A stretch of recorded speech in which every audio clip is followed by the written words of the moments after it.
Chemist explainer में आपका स्वागत है। क्या कभी इस बात पर ध्यान दिया है कि अगर हमें पता करना हो कि 100 या 200 साल पहले किसी विशेष जगह और तारीख पर ठीक ठीक कौन सा पौधा उग रहा था, तो हम क्या करेंगे?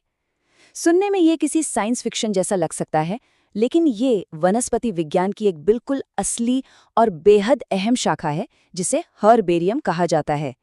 एक तरह का बोटैनिकल टाइम कैप्सूल।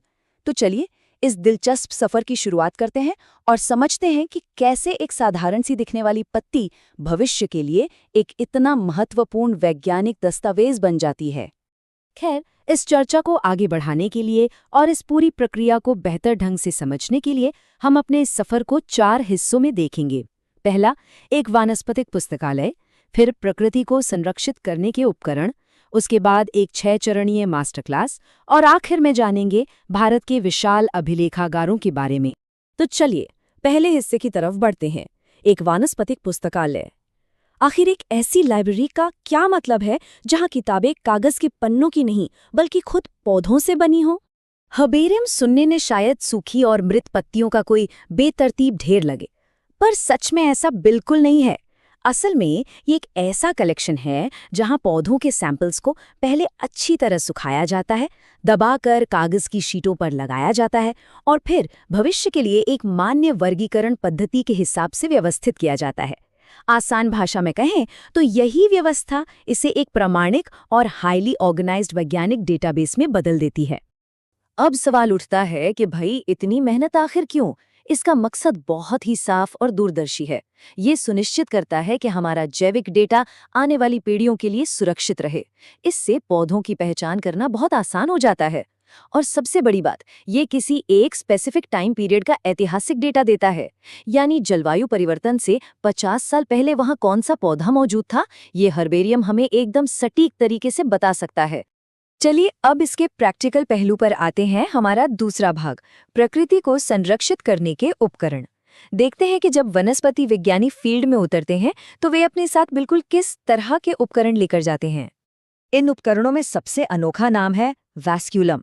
ये कोई साधारण डिब्बा नहीं है, बल्कि आप इसे वनस्पति विज्ञानियों का एक प्रोटेक्टिव कूलर कह सकते हैं।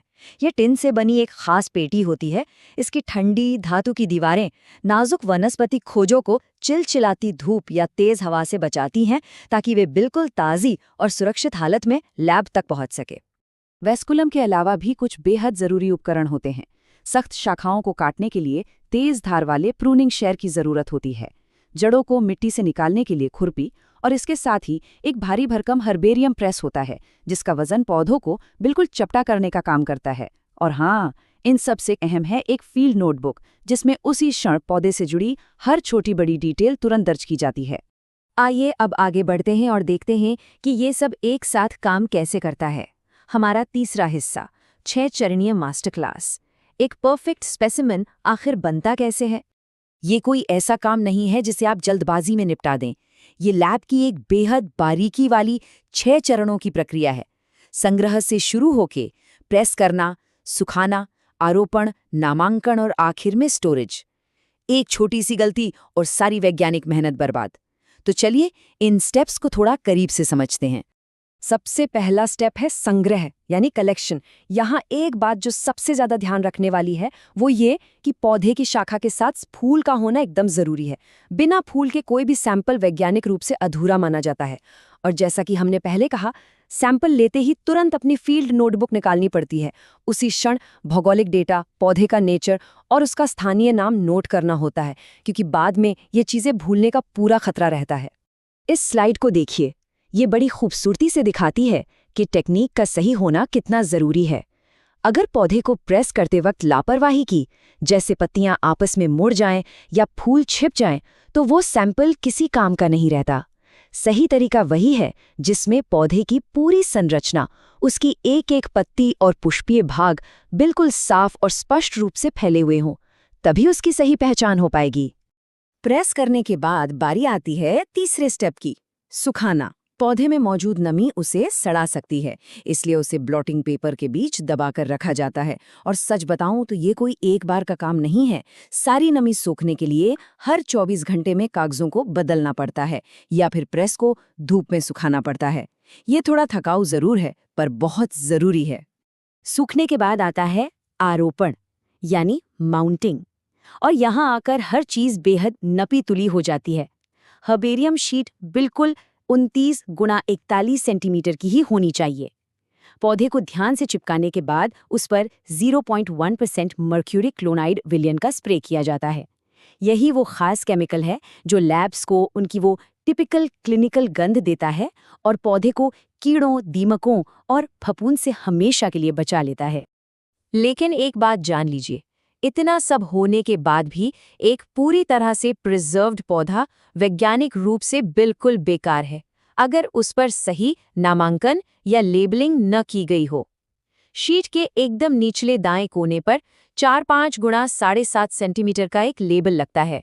इसमें कलेक्शन की तारीख, स्थानीय और बोटानिकल नाम, फैमिली, लोकेशन और उसे खोजने वाले का नाम सब दर्ज होता है। बिना इस डेटा के वो परफेक्ट सैंपल किसी काम का नहीं।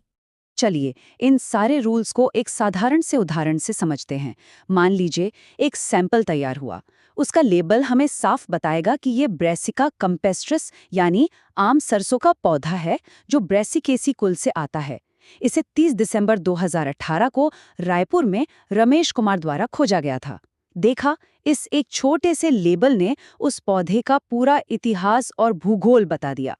और आखिर में खुले मैदानों से शुरू हुई ये यात्रा अपनी आखिरी मंजिल पर पहुंचती है, स्टोरेज। तैयार हर्बेरियम शीट्स को स्टील या लकड़ी की मजबूत अलमारियों में बड़ी हिफाजत से रखा जाता है। यहाँ इंडेक्स कार्ड्स का इस्तेमाल करके इन्हें एक मान्य वर्गीकरण पद्धति के अनुसार अल्फाबेटिकली अरेंज किया जाता है।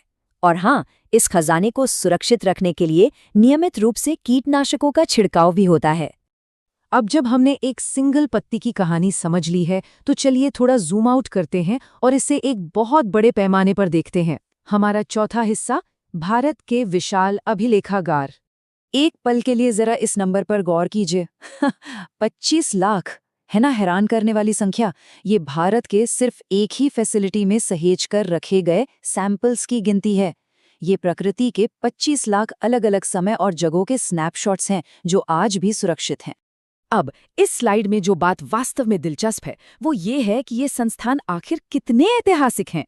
सबसे ऊपर देखिए, कोलकाता का herbarium of Indian botanical garden, जिसकी स्थापना 1787 में हुई थी, और यहीं वे 25 लाख प्रतिरूप रखे हैं।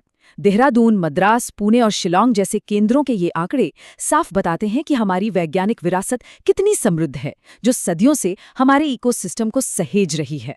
इस पूरी चर्चा के आखिर में एक बहुत ही गहरा सवाल हमारे सामने आता है। आज हमारे आसपास जो प्रकृति मौजूद है, उसमें से आखिर कौन सा पौधा भविष्य का जैविक इतिहास बनेगा? अगली बार जब कोई वनस्पति विज्ञानी अपनी फील्ड नोटबुक और वैस्कुलम लेकर निकलेगा, तो वो शायद उसी पौधे को सहेज रहा होगा जिसे आने वाली सदियों के शोधकर्ता आश्चर्य से देखेंगे। हर्बेरियम सिर्फ सूखे पौधों का घर नहीं है, ये समय के पार देखने का एक जीवित झरोखा है। इस एक्सप्लेनर में हमारे साथ जुड़े रहने के लिए बहुत बहुत धन्यवाद।